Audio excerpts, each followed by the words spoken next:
ምን የማያልፍ ነገር አለ? እኛ ያሉት የሚያልፉ ያለፉት የሚያልፉ አይመስለንም። እግዚአብሔር ግን በዙፋኑ ላይ ሆኖ ሁሉን የሚያሳልፍ ጌታ ነው። ቀኑን ወስዶ ጨለማን ያመጣ ጨለማን ወስዶ ቀንን ያመጣል። በጋውን ወስዶ ክረምትን ያመጣ ክረምቱን ደግሞ ወስዶ በጋን ያመጣል። የውርደት ዘመን በክብር ዘመን ይተካል። የማጣት ዘመን በማግኘት ዘመን ይተካል። ወገኖቼ ደግሞ ሁሉ ጊዜ ደስታ ቢሆን እኮ እግዚአብሔር ይረሳል። ሁሉ ጊዜ ተድላ ቢሆን እግዚአብሔር ይረሳል።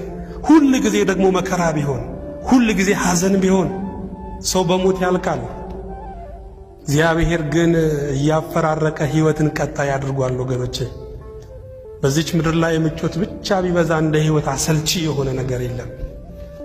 ለዛ ነው አንዳንድ ትግሎችን እግዚአብሔር ወደ ሕይወታችን የሚያመጣው። እኛ እንኳን መራራ የሆነ ነገር የሚያቃጥል ነገር በበላን ቁጥር የመብላት አምሮታችን እኮ ይጨምራል። እንዲሁ ፈተናና መከራ የመኖር ጉጉታችንን ነው የሚጨምረው። ሁሉ ያለው የተሳካለት ጤና ያለው ቁሞ የሚራመደው